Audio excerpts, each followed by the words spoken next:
Seigneur, nous te remercions, Seigneur, pour ta présence. Sans toi, Seigneur, nous sommes seuls, mais avec toi, nous ne sommes plus jamais seuls. Et ce soir, nous allons parler d'un sujet, Seigneur, très, très, très tourmentant, Seigneur, pour les femmes qui vivent ces situations, Seigneur. Père éternel, tu protèges, Seigneur, ton peuple, protège, Seigneur, ton époux, Seigneur, afin qu'il n'arrive rien au milieu de ton peuple, de ces choses, Seigneur. Et Seigneur, nous voulons reconnaître les signes avant-coureurs, Seigneur, des gens, de ces hommes, Seigneur, violents, qui viennent pour troubler la paix de leur épouse ou de leur conjoint, Seigneur, de leurs enfants même. Seigneur, nous te demandons la sagesse et l'intelligence pour amener ce sujet. Seigneur, devant toute cette classe, Père, merci, Seigneur, pour l'onction de ton esprit. Et merci, Seigneur, de susciter les questions clés qui vont aider les unes et les autres, les uns et les autres, Seigneur, par rapport à ce sujet. Nous prions au nom de Jésus. Amen. Amen. Je vais m'asseoir comme une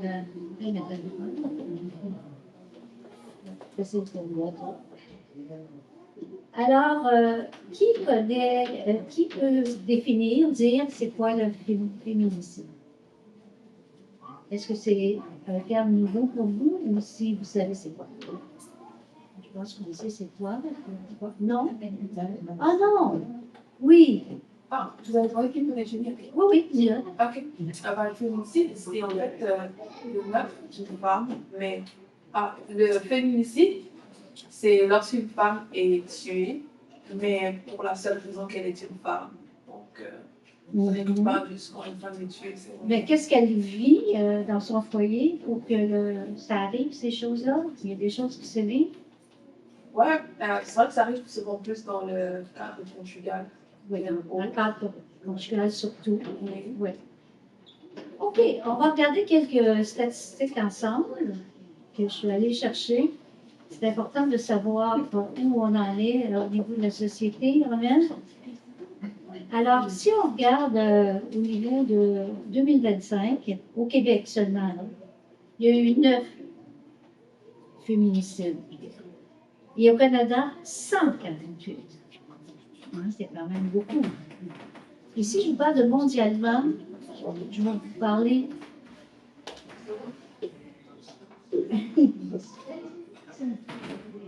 Attention. Oui, merci. Alors, si on parle mondialement, là, c'est général, c'est pas une année, c'est généralement, c'est 50 000 par année. Alors, c'est énorme. Alors, en 2024, il y a plus de 21 779 femmes qui ont été victimes d'infractions contre la personne en contexte conjugal seulement.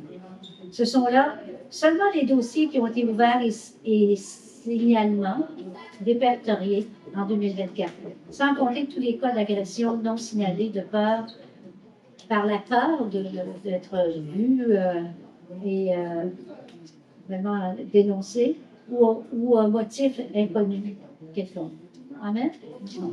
Alors, que pouvons-nous faire en tant que société que nous faisons déjà? Qu'est-ce qu'on pourrait faire de plus? Et que peut faire l'Église de Jésus-Christ dans tout cela? Peut-elle se lever et amener des solutions durables pour toutes ces femmes qui sont aux prises avec soit des maris jaloux, des hommes violents qui ont la haine au cœur? La réponse est oui, certainement. Et comment en parler? Et comment en parler est déjà entamé le volet de la solution. Amen. Tout ce qui est caché demeure dans les ténèbres. Mais ce qu'on met à la lumière, déjà, c'est bon. Il faut savoir devant qui on met en lumière ce qu'on vit. Ça, c'est une chose très importante. Mais déjà, commencer une démarche pour en parler, c'est de commencer à marcher vers une solution. Il faut se laisser guider par des gens de bien, des gens de l'Église, par exemple, qui vont pouvoir vraiment nous assister, accompagner là-dedans. Alors, la parole de Dieu que nous lisons, nous croyons, regorge d'informations dans lesquelles nous sommes invités à plonger. Non seulement est-elle le miroir pour notre propre âme personnellement, quand nous la lisons, mais elle est un portrait de société également, qui ne change que très peu d'âge en âge. Pourquoi? Parce que rien n'est nouveau sous le soleil et que l'homme est l'homme. Et l'homme agira toujours selon sa nature de péché aussi longtemps qu'il demeurera loin de son Créateur qui va devenir son maître. Amen. Ceci dit, voici ce que cette parole de Dieu adresse comme mandat à l'Église, encore aujourd'hui. Si quelqu'un a une Bible, on va lire Proverbe 24, verset 11. Proverbe 24, verset 11. Si quelqu'un veut le lire à haute voix, j'invite cette personne à se lever et à lire la parole. Alors, on parle du Proverbe 24, verset 11. Oui, vas-y. Tu te lèves. Délivre ceux qu'on... Est-ce que c'est le 11 ou le 11 On se lève. Délivre ceux qu'on traite à la mort, ceux qu'on va égorger, s'il te plaît. Amen. Alors, je répète parce qu'elle est toute mignonne, là. Délivre ceux qu'on traîne à la mort. Est-ce que ces femmes-là, on les traîne à la mort? Oui. Ceux qu'on va égorger, là, sauve-les. Et c'est curieux qu'on emploie. C'est curieux, puis c'est pas un hasard qu'on emploie le mot égorger ici. Parce que pour le Seigneur, nous sommes ses brebis. Et combien de fois on a voulu égorger ses brebis? Amen. À l'abattoir, par exemple. Jésus lui-même, il a été considéré comme une brebis qu'on mène à l'abattoir. Alors, c'est l'Église qui doit délivrer ceux qu'on traîne à la mort. Maintenant, elle dit, mais oui, mais on n'est pas au courant de ce qui se passe, bien souvent, tout ça. OK. Mais quand on est à l'affût quand on a entendu parler le moindre mal, qu'est-ce qu'on fait? Est-ce qu'on va en réclusion, on dit, oh non, moi je ne parle pas parce qu'il va arriver des problèmes?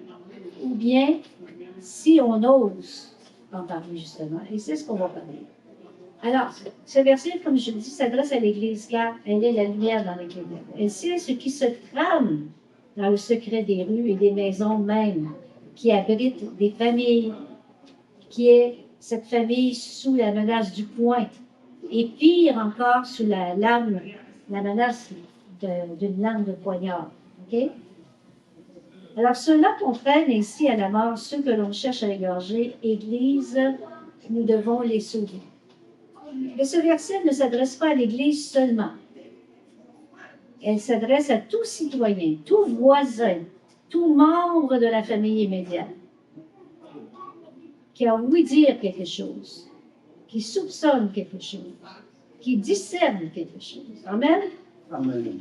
Parfois, ces gens-là ont entendu des choses, murmurer dans le silence, ont même été témoins de gestes ou encore des paroles violentes. Des fois, c'est comme accepté dans le milieu parce que beaucoup de personnes parlent de cette façon, mais ça ne devrait pas être acceptable. Amen? Mais ces personnes-là qui sont témoins de ça se taisent, car ils ne veulent pas de représailles. Ils veulent protéger leur propre famille, leurs propres enfants et eux-mêmes. Et voici ce que dit le verset suivant du Proverbe 24, qu'on a lu tout à l'heure, c'est-à-dire le verset 12. Je vais vous le lire. Si tu dis « Ah, nous ne savions pas », celui qui pèse les cœurs ne le voit-il pas? Celui qui veille sur ton âme ne le connaît-il pas? Et ne rendra-t-il pas à chacun selon ses œuvres? Autrement dit, Dieu dit, ne dis pas que tu ne le sais pas. Tu le savais que dans cette maison-là, il se passait des affaires. Tu savais que dans ta famille, il y a ça, il y a ça, il y a ça. Maintenant, on ne va pas dire, je ne le savais pas, puis je ne voulais pas m'en mêler, mais je le savais pas. Celui qui pèse les cartes a tout vu ça, lui. Il voit que tu le savais. il finit en disant, il ne rendra-t-il pas à chacun selon ses œuvres? Ça veut dire qu'il met une obligation sur nous ici. Sinon, tu devras rendre compte de ton silence, tes œuvres, le fait de ne pas t'en mêler. Mais là, il y a une façon de le faire pour ne pas se mettre en danger. Amen? Et tout ça, c'est à considérer. Souvent, après un féminicide, entraînant parfois la mort d'enfants même, les voisins ou la famille vont nier avoir été au courant, bien qu'ils aient déjà été témoins de beaucoup d'incidents dont eux-mêmes ont craint la victime visée. Ils préfèrent mentir plutôt que d'avouer qu'ils savaient qu'un danger rôdait autour de cette personne ou de cette famille. Alors, comment devons-nous réagir? Il y a des récidivistes qui ont un dossier criminel, mais il y en a que c'est pour une toute première fois qu'ils vont agir comme ça. Savons-nous reconnaître les signes qui mènent à la violence et aussi les formes de violence qui mènent à l'homicide et plus précisément ici au féminicide? C'est ce qu'on va se poser comme question. Alors, on veut savoir les signes avant-coureurs qui mènent à la violence. Est-ce qu'on est capable de les reconnaître? C'est important. Et les formes de violence qui mènent au féminicide. Je vais vous laisser vous exprimer, en nommer quelques-uns peut-être, et je pourrais vous dire après ce que le Seigneur m'a donné. Y a-t-il un signe, quelqu'un qui vous vient à l'esprit présentement qui dit ah, ça là, quand tu vois ça là, c'est un signe qu'il est envie de passer à l'acte. C'est sûr qu'aujourd'hui, ce soir, le portrait, c'est vraiment l'homme violent avec son époux, sa conjointe. Hein, on parle de féminicide ici. Il y a quelque chose qui surgit dans votre esprit, sinon je vais vous le donner, puis après ça, on va le discuter. OK. Regardez bien l'attitude. OK, la femme est en train de cuisiner, ou bien elle est assise à table, le mari est là. Le silence prolongé de l'attaquant. Regardez, sinon, c'est plus souper, il va parler. Même avant le souper, elle va parler. Qu'est-ce qu'il nous a?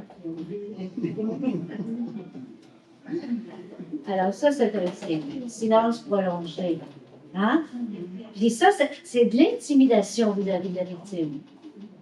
C'est de la manipulation sourde. Ensuite, absence du regard. Il ne regarde pas, là. Ou un regard fuyant. Elle lui parle, mais il regarde ailleurs. Ça aussi, ça prépare quelque chose. Il va jouer avec ses mains. Tapoter comme ça sur la table, je vais voir. Il va se croiser puis décroiser les mains. Puis il va faire. Craquer les dents. Tous des signes non-verbaux qui en disent non. Elle commence un peu à trembler. Parce qu'elle sait que quand il fait ça, il va l'insulter, il va lui dire quelque chose, pire encore, de s'approcher d'elle, il va dire tasse-toi de mon chemin. Un bon coup de coude. Et puis, ça peut être pire. OK? Il va soupirer fréquemment sans en donner la raison. Je soupire, puis il dit qui que je t'aime, toi? Ah, tu m'énerves. Il ne l'a pas dit. Il l'a soupiré. Il se réfugie dans une pièce seule. Il s'isole, puis isole à la fois la personne qu'il s'apprête à attaquer. Il est en train de faire un plat. Il dresse son plat. Puis elle a peur. Quand il va sortir, il va faire quoi? Il va me dire quoi? Il va répondre avec des réponses courtes, ça c'est quelqu'un qui répond, et brusques, avec souvent des reproches, genre ne vois-tu pas que je suis concentrée? Que tu me déranges? C'est violent.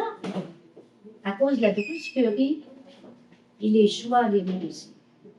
Ou avec des insultes. T'es vraiment pas intelligente. Tu sais jamais quand il faut me parler. ou ne pas me parler. Tu es une idiote, une poule sans tête. Alors, elle, ça la diminue, ça l'humilie, hein? Ça amenuise tout ce qu'elle est. Pardon, alors, humilier sa victime fait partie de sa stratégie pour l'atteindre plus facilement. Hein? Qu'est-ce qu'il veut, là? C'est vraiment qu'elle revienne molle, qu'elle s'affaiblisse, là. Plus facile à battre, avec ça. Si elle pleure, il va la traiter de mauviette. Ainsi que tout ce qui arrivera après, cela sera sa faute à elle. Et non à lui. Parce qu'elle est trop faible, elle pleure. Incapable de prendre la moindre petite remarque. Donc, elle est faible.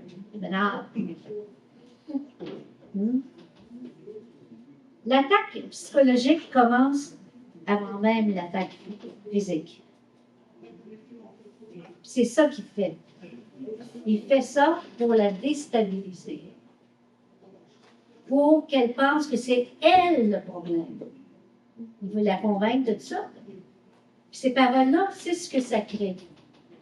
C'est vrai que c'est moi. J'aurais pas dû dire ça. J'aurais pas dû. Tu sais, ce soir, pourtant, je savais qu'il fallait pas que je parle en arrivant. Et oh, j'y ai parlé. Puis... Je savais qu'il n'était pas de bonne humeur le matin avec Cindy. Bon, ben là, j'ai pris de chance. Non. Elle va toujours se culpabiliser parce que c'est ça qui c'est son jeu à lui. Elle va la faire se culpabiliser. Se sentir comme une moins que rien. Il se déplace ensuite silencieusement dans la pièce, la même pièce où elle se trouve. Là, on voit ici l'agresseur qui commence à tourner autour de sa tête. Il fait des va-et-vient. Il cherche ainsi à l'intimider, à intimider justement sa foi. Ça commence, ça revient. Puis il ouvre la bouche et se met à l'accuser de tous les maux, lui disant qu'elle n'arrête pas de le frustrer. Hein? Elle est frustrée, de lui faire perdre le contrôle. Il s'avance vers elle comme pour l'égorger, puis se retourne, empoigne une arme et la tue. Un beau scénario de film, hein? C'est un peu semblable à ça. Vous pouvez imaginer mieux, pire, mais c'est pas mal ça. Alors, moi j'ai des questions pour vous, puis après ça vous m'en posez. Question. Existe-t-il différentes formes de violence? Et si oui, quelles sont-elles? Et lesquelles sont à dénoncer avant qu'il ne soit trop tard? C'est ce qu'on a vu. Oui. Je pense que oui. Avant qu'il y ait la violence physique, il y a la violence psychologique qui joue dans sa tête, la pensée que c'est toujours le problème plus pour l'essai, avant de l'attaquer. Et c'est plus facile de dénoncer, donc si on fait ça la violence physique, il faut toujours dénoncer la violence psychologique et émotionnelle avant que ça devienne physique. D'accord. OK, je suis d'accord. Si ça fait plusieurs fois, ça arrive. Maintenant, est-ce qu'elle peut fuir alors qu'elle est dans la maison? Est-ce que c'est une bonne idée que de fuir? Non, hein? Il va l'empoigner, puis ça va être vite. Alors, elle fige. Elle paralyse sur place. Puis pour elle, c'est comme la seule protection que de rester tranquille. Mais si elle a vraiment l'intention de la tuer, tranquille ou pas, il va la tuer. Mais si ça arrive depuis longtemps, moi je suis d'accord avec toi. Il ne faut pas attendre que l'étape du physique arrive. Là. Il faut que dès la moindre attaque psychologique, dès les mauvaises paroles, dès l'attitude qu'on a décrite tout à l'heure, peut-être en moindre que ça, parce qu'au début, peut-être qu'il ne fait pas tout ça, là. Il faut qu'elle pense à en parler à des professionnels, puis la police. Et puis, je sais que la police, autrefois, n'était pas très chaude à réagir, tout ça. Puis, ben, il n'y a rien fait jusqu'à présent, on peut la révéler. Mais aujourd'hui, ils sont plus sensibles parce qu'ils voient là, que c'est une tendance. Là.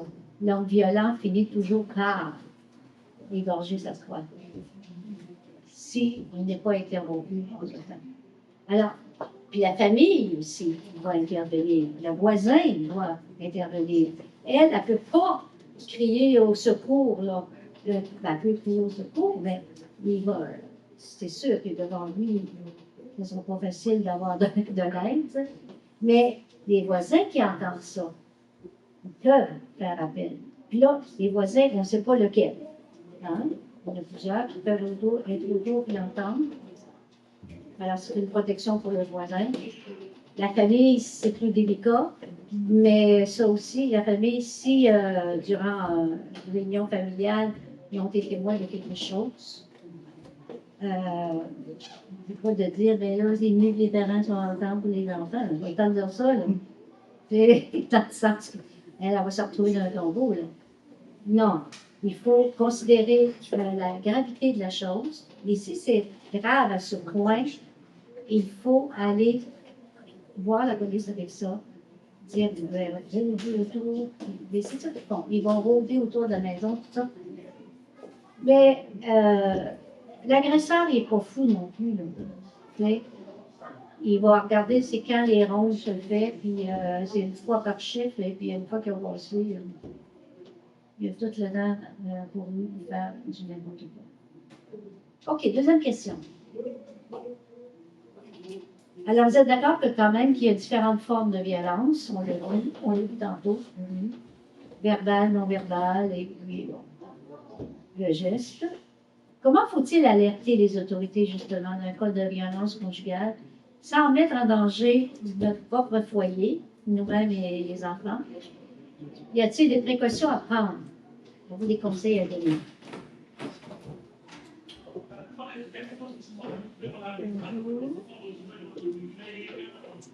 Est-ce que vous pourriez suggérer des choses ici par rapport à ça?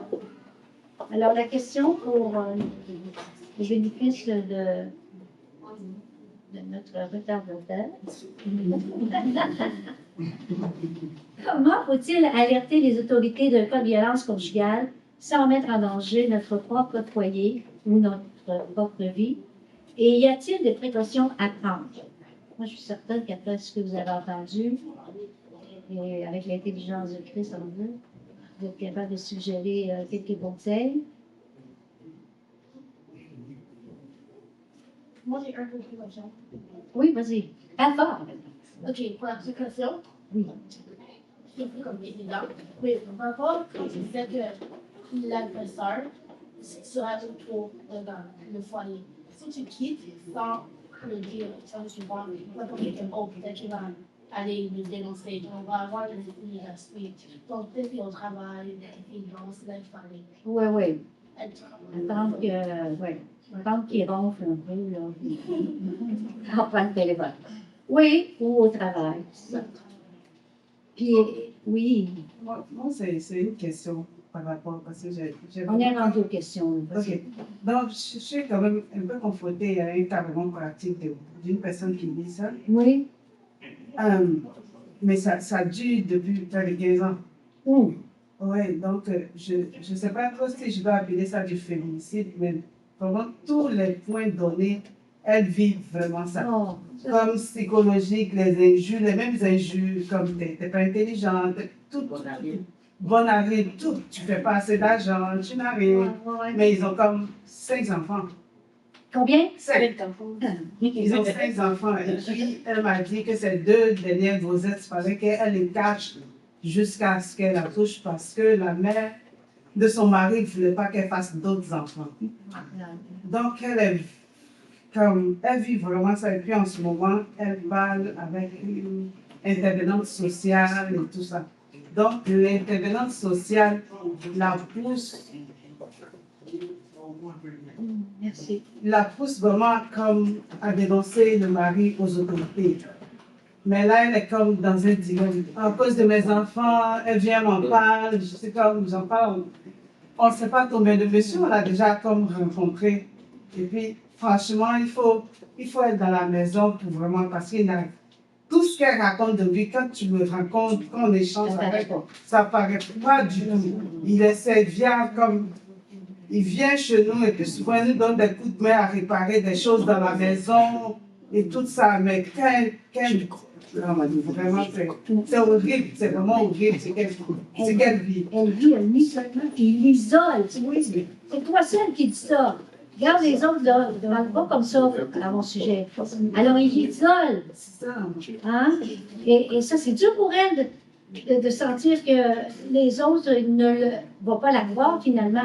C'est ça qu'il veut, lui. C'est que les autres ne la croient pas. Oui, Donc, c'est ça. il est gentil avec tout le monde. Oui. Et puis, comme souvent, il dit comme, oh, tu pourrais être comme une femme comme la Belge. Comme, parlant de moi, tu pourrais être une femme comme elle. Comme La comparaison. la comparaison, et puis elle vient me raconter tout ça. Oui. C'est vraiment comme elle vient du Québec, lui vient de l'Ontario. OK. C'est quelque chose de fou. Comme tout le monde autour dit, laisse-le, dénonce-le, comme tout le monde. Mais moi, j'essaie de la conforter. Elle parle à la madame. Et puis, l'intervenante sociale qui dit comme, seulement ouvre la bouche. Je t'assure qu'on vient offrir ton mari et puis tout ça. Mais elle ne veut pas arriver là. Et puis là, il y a une autre chose qui vient de s'ajouter. Son premier fils vient d'avoir un enfant. Et l'enfant vit chez eux en ce moment. Donc, oh, je ne peux pas dormir. Sors de la maison avec le bébé. Dégagez. Mais quand il voit son fils, oh, Pitou, il est gentil avec son fils, mais quand son fils n'est pas là, comme il insulte sa femme, c'est de ta faute, tu as déjà un enfant sans mariage. Comme ça, l'enfant crie comme il a délogé de la chambre principale. Elle dort dans une autre chambre au sous-sol avec. Mais je pense que dans le cas, si ça a duré 15 ans, Ouais. lui, il doit revenir à un moment donné. Oh, je me suis plus, tu sais que je t'aime. Non, il ne fait jamais ça. Non? Jamais. Ils font une chambre Elle dit séparée. jamais, même en public, elle dit qu'il n'a jamais comme tenu sa main comme Ah, au souper, comme. ça, les autres ne le voient pas, ça. Sauf ils ont comme un autre qui vit aux États, qui vient, lui il disait que c'est parce qu'elle était timide. Il pensait que c'est parce qu'elle était timide, Toujours qu'elle était un pareil. peu à l'écart. Mais une fois que je comme, tu peux lui en parler parce qu'il est soutien aussi financièrement. Ouais. Puis elle a ouvert la bouche. Donc il a dit, oh, depuis des années, je comprends certaines choses. Puis c'est quelqu'un qui connaît un peu la parole, qui instruit. Elle? Non, le monsieur, l'oncle des États. Non, Donc, oui, l'oncle des États. lui, ton conseil. Il a compris. Donc, maintenant qu'elle vient dans la famille, qu'elle est l'esprit de famille, il va venir proche d'elle. Il va essayer de la faire parler et tout ça, mais comme. Elle est morte, là. Comme elle est vraiment morte motivée. émotionnellement. Je ne sais pas comment elle. Il l'a tuée émotionnellement. Ouais. Elle n'a plus de sentiments. Elle n'est même plus capable de pleurer. Elle n'a plus de larmes. Ben, Parce comme. qu'elle a trop souffert de sa part. C'est ça. Puis elle me dit, je lui dis, j'ai déjà dit, vraiment, je sais que tu me confrontes avec des paroles et tout ça. Je pense que c'est à cause de ça que je tiens ces dernières années. C'est comme souvent, elle a envie de mettre fin à ses jours. Mais qu'elle pense à ses enfants. Donc elle déverse comme tout son amour sur ses enfants. Elle est trop puis se plaint pour dire, oh, t'es tout sur les enfants, tu peux comme. Ça n'a pas de bon sens. C'est triste. C'est vraiment triste. Comme. Oui. Ben, je veux savoir, est-ce que le couple, là, ils étudient du même origine socio-culturelle ou non? Est-ce qu'ils ont le Non, même c'est origine ça. socio-culturelle? Non, le monsieur, il est québécois. Elle vient de l'Ontario. Quand elle, c'est une Ontarienne. C'est la même chose. Oui, C'est la même culture. c'est la même culture. Oui, ils sont des Canadiens, oui. Oui. Les deux sont Canadiens. Puis, Parce que l'Évangile s'assure que des fois, l'origine socio-culturelle aussi. non, ils sont de la même les gens culture. Sont des deux en districts. ne part. Bien, les milieux d'où on vient, tu sais, je veux dire, tu peux venir dans le milieu cowboy, puis l'autre vraiment lettré. C'est sûr que ça fait une différence entre eux. Non, Alors, il y a beaucoup de choses qui peuvent nous différencier, mais beaucoup s'accommodent de ça. Parce que tu as fait ton choix quand même. Tu as voulu épouser cet homme-là, puis elle, lui, il a voulu t'épouser. C'est en cours de route, des fois, que ça dégénère, mais c'est pas réellement ça. C'est plus le caractère, le cœur Le cœur de l'homme est Mais il n'a méchant. jamais été violent, par Oui, exemple. quand je dis de l'homme, Physiquement. c'est le cœur de l'homme en général, la femme, elle peut être méchante. On ne parle pas dans l'alliance et bien. Non, dans ce sens que la femme aussi, aujourd'hui, là, il y a des femmes qui sont cruelles. Il y a des hommes qui vont se plaindre d'être battus par leur femme. Ça arrive. Alors, on n'est pas encore rendu au masculinicide, là, je sais pas comment on appelle. Mais là, on demeure à cette étape-là, et c'est déjà trop. On souhaite que le cœur de l'homme soit sauvé. Et c'est la solution, moi, c'est. Oui, Comme moi, comme une petite image, avant. Moi, ma mère, on est venue trouver ma mère en train de battre ses maris. Elle en a eu plusieurs qui sont seuls, chacun son père. Et on n'a jamais su pourquoi. Elle est une femme vraiment de caractère, qui bat que des hommes, on n'a jamais su.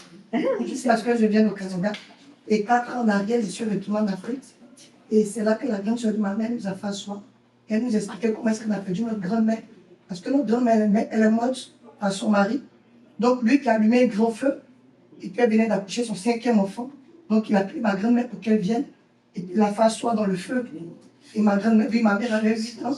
Et ma grand-mère est morte. Et ma mère, elles se sont jurées qu'un homme ne va pas les battre. Et elles sont 4 filles. Et elles ont passé toutes les vies à frapper leur mari avec le mari.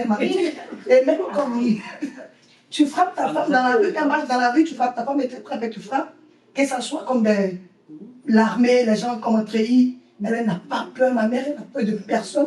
Tu es un homme, tu as affaire à ma mère, tu as affaire à un lion. Mais que tu sois très, il y a pas de balle. c'est des choses comme ça. Et c'est ça, comme il y a des blessures qui entraînent les gens à devenir comme des monstres. Et malheureusement, ma mère, elle en est une. Et puis, c'est ça. Puis depuis ce temps-là, elle n'a pas réalisé encore. Maintenant, elle a jeune, 35 ans. Elle n'est plus mariée, elle n'est pas mariée. C'est ça, mais juste à cause de son vécu. C'est à cause de son vécu, à cause de la maladie, elle a perdu ça. Elle est sur le spectacle. Et c'est devenu comme une vengeance. Et la famille a tout cassé. Ça va loin, hein? Ça va très loin. Oui. En fait, j'aimerais ajouter quelque chose. La mère dit que, non pas Paul, là, mais dit que le féminicide, là, en fait, il commence à avoir plusieurs tendances. Il y a la tendance où l'homme, il a tous ses symptômes, il présente tous ses signes et autres, là, et il finit par tuer la dame. Et il y a la tendance qui est celle-là, qui amène la femme à elle-même se suicider. Comme ça, lui, il est désengagé. Alors que ce sont ses actions qui ont poussé la femme à bout. Et finalement, un diagnostic est finalement fait pour dire que la femme elle a un problème mental et autres.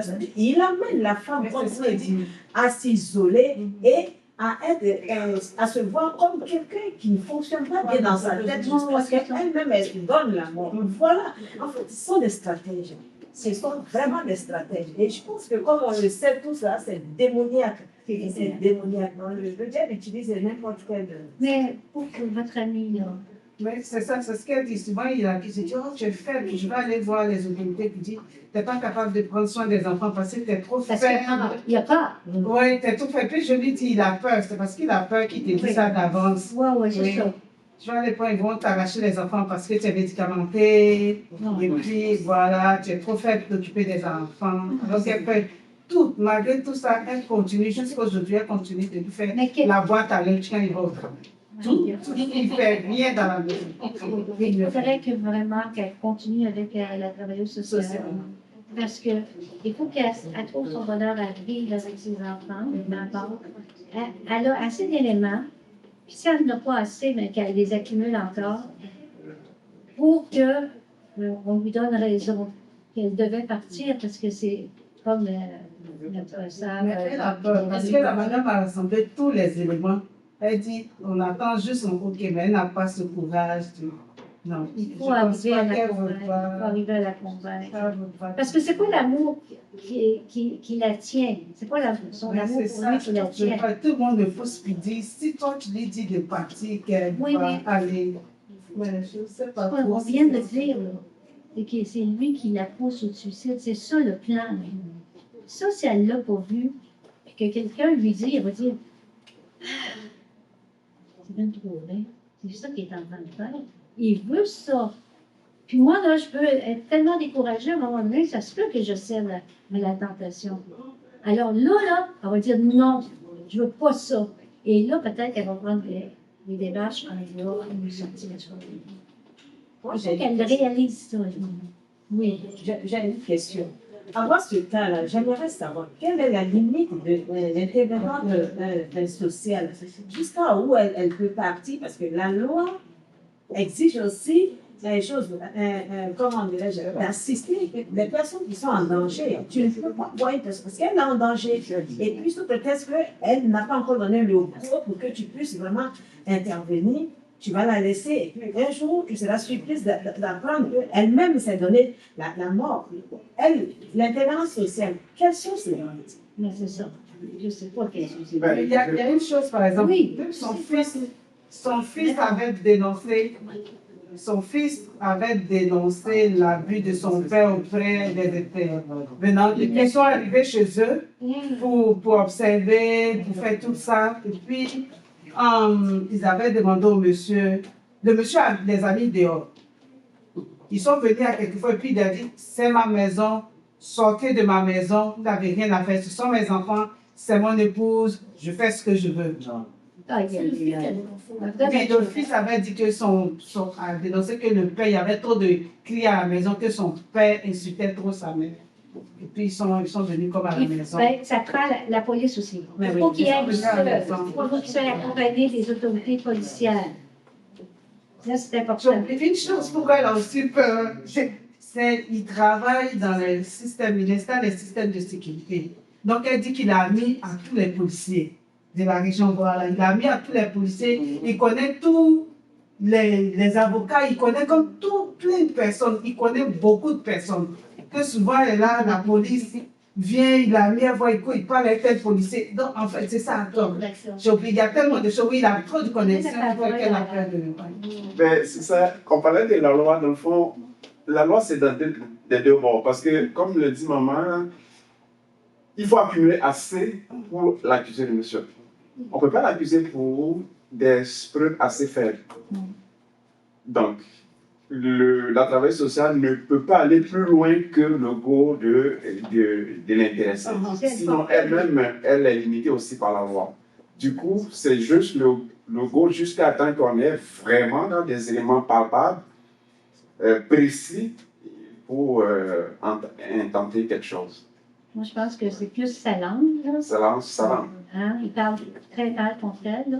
Il dit beaucoup de choses, mais elle n'apporte pas des mots encore, je pense pas. C'est ça, elle me dit, oh, il y a des choses que je te dis que je ne veux plus dire à l'intervenante sociale parce que je pense que si j'en dis trop, elle va peut-être m'outrepasser et puis aller voir les autorités. Elle n'est pas prête.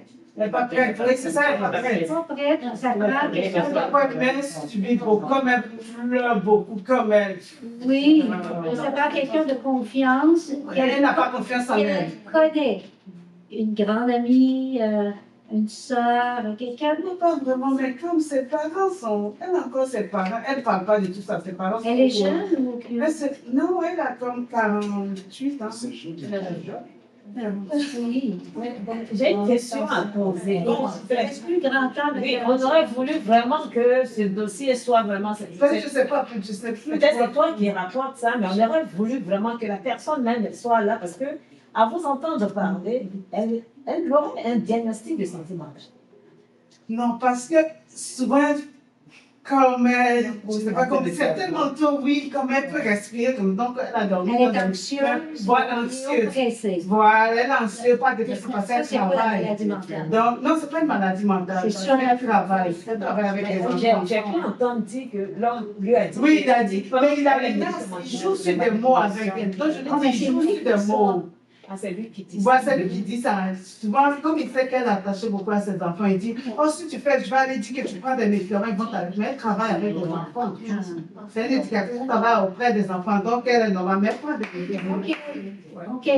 Je veux savoir s'il y a quelqu'un qui a une question là, qui brûle les lèvres, là, parce que là, le temps, 5 minutes maximum. Oui. Bon, ma question, quand ça se passe, comme dans l'église, je vais dire comme couple chrétien, parce qu'on a vu des cas comme en Afrique, où même les chrétiens, comme le monsieur a tué sa femme, mais est-ce que un pasteur a le droit de dire à ses fidèles, divorce, parce que ton mari est violent, divorce ou c'est qui fait de la manipulation? L'autorité dans l'Église, c'est le pasteur, et le comité ensemble, ça. Il ne dira pas nécessairement, sauf en dernier recours peut-être, mais il faut qu'il fasse tout pour lui faire voir qu'elle est en danger. Et de là, lui proposer des solutions. Ça peut être temporaire au commencement. Ben, je connais un endroit, là, ils reçoivent des femmes seules. Ça, tu peux aller passer une semaine ou deux, tout ça. On va aller prier avec toi et tout ça. Des solutions temporaires qui vont la faire réfléchir. Puis le fait de sortir de son milieu, elle va dire, mais voyons donc, qu'est-ce que je suis en train de vivre, moi, dans cette maison-là? Il faut qu'elle le réalise d'elle-même. Après ça, tu lui prends la main et tu dis, on sort. Je crois. Oui. En fait, en rapport avec sa question, ici au Canada, aujourd'hui, le pasteur a obligation de conduire ou d'amener la femme vers des services d'aide. OK. Sinon, en cas d'un événement malheureux qui arrive, 5 minutes. en cas d'un événement malheureux qui arrive, le pasteur peut se faire incriminer. Oh! Oui, Alors, la loi actuelle du Canada, ça, c'est du Québec, bon. exige. Ben, c'est bon, c'est très bon. C'est comme, tu vois, quelqu'un sur ton diplôme de HCR, réanimation cardio-respiratoire. Le bon samaritain. Oui. Et puis, la personne est tombée sur le trottoir, puis tu penses comme si rien n'était. Non. Tu vas te faire reprendre sérieusement. Tu dois de venir en aide à ton prochain. Non-assistance à la personne en danger. Bon, voilà les mots. Je pense que l'Église a beaucoup d'outils. Il y a l'outil de la séparation. La séparation, ce n'est pas le divorce. C'est ça. On ne le sait pas comme elle le dit, là, de sorte que chacun prenne conscience, fasse une introspection pour voir qu'est-ce qui va, qu'est-ce qui ne va pas. Est-ce qu'on peut continuer le chemin? Est-ce qu'on s'arrête là? Parce qu'il va de la sécurité de la personne. Et donc, quand ça ne marche plus maintenant, bon, c'est pas le pasteur qui va venir et dire, bon, on vous divorce, hein, mais eux, là, les deux parties viendront pour dire que, bon, c'est plus possible, on ne peut plus continuer. Et dans ce cas, c'est là maintenant la Bible qui nous dit quelque chose comme que Jésus dit, tout ce que vous lirez sur la terre sera lié dans les cieux. Si la personne est en danger, l'homme de Dieu quand même peut prendre cette autorité de pouvoir vraiment les séparer parce que ça ne va pas du tout. On ne se marie pas pour mourir, on se marie pour vivre en paix. Et pas pour souffrir non plus. Alors, oui, c'est ça. Et puis, quand il rencontre le couple en question, avec la sagesse du pasteur, il peut amener même le mari à réaliser que ça ne va pas. Tu sais, les petits détours, les choses subtiles, que même le mari va dire, bon, c'est vrai que ça puis il va avouer. Ben, peut-être pas la première rencontre. Là. Oui. Je voudrais qu'on mette en relief un peu les causes qui amènent à ces crimes-là. Parce que si on ne connaît pas les causes, on va toujours continuer. Mais les causes, souvent, c'est qu'un père absent, puis j'ai eu une mauvaise enfance. C'est la justification, des fois, les causes. Tout être humain là, qui a encore sa cervelle là, dans la tête, là, ben, il sait que tu ne dois pas parler comme ça, que tu ne dois pas agir comme ça. Je pense. À moins d'avoir un cerveau défectueux. Parce que je pense que des personnes qui se jouent de fidélité, qui s'aiment, et puis qui aboutissent à un meurtre, il y a quelque chose à faire. Il y a quelque chose à la base qui devait être fait. Soit le manque d'informations, soit les gens ne sont pas enseignés. Et ça court. Oui, Parce mais que ça, c'est le travail des autorités oui, mais pour finir. qui ne prennent pas le taureau par les cornes et qui veulent, on appelle ça, après les conséquences, Oui. chercher à régler. Ça ne va pas. Mhm. Parce que deux personnes qui s'aiment et puis qui aboutissent à un meurtre, il y a quelque chose qui ne va pas. Peut-être c'est l'infidélité, peut-être la femme a Peut-être, mais la femme est ciblée dans notre société. Laissez-moi finir, je vais vous lire le texte. Bon, on arrête là. OK? Merci quand même de souligner le fait qu'il faut considérer les causes. Des fois, elles sont valables. Des fois, c'est des excuses ou des justifications. Mais des fois, c'est réel. On n'a pas le temps de rentrer là-dedans, mais il faut les considérer, effectivement. Bon, la femme violentée ne doit plus jamais être seule dans son combat. Les autorités sont de plus en plus alertées et les citoyens de plus en plus informés sur comment réagir en cas de possible féminicide à venir autour d'eux. La femme en général ne doit plus être seule dans ses combats et face à sa propre sécurité dans la société. Par son côté plus faible que l'homme, physiquement du moins, mais souvent aussi émotionnellement, elle devient une cible pour l'ennemi. Elle doit donc être entourée, soutenue et protégée, comme le veut la loi, mais aussi selon toute logique humaine. Seul l'homme violent et barbare ne sera pas de cette époque. Le pourquoi qu'il faut davantage recourir à la justice et à la protection sociale de la femme dans cette affaire de plus en plus montante de féminicide. Et la femme ne sera plus jamais seule parce que son Dieu se tiendra devant et derrière elle avec ses valeureux soldats, les anges de l'Éternel. Quand une femme fait Seigneur et Sauveur son Dieu, rien ni personne ne peut s'opposer à elle. Il est écrit, hein, si Dieu est pour nous, qui sera contre nous? Amen.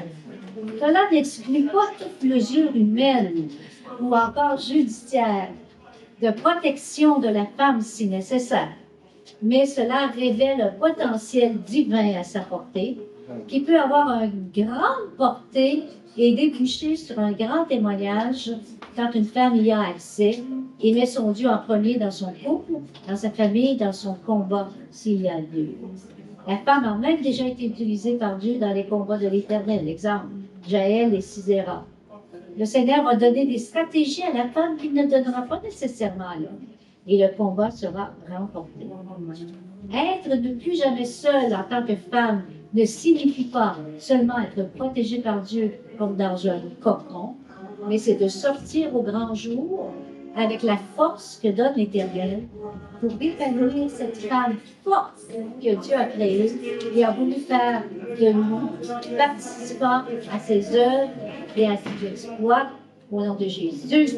Amen. On va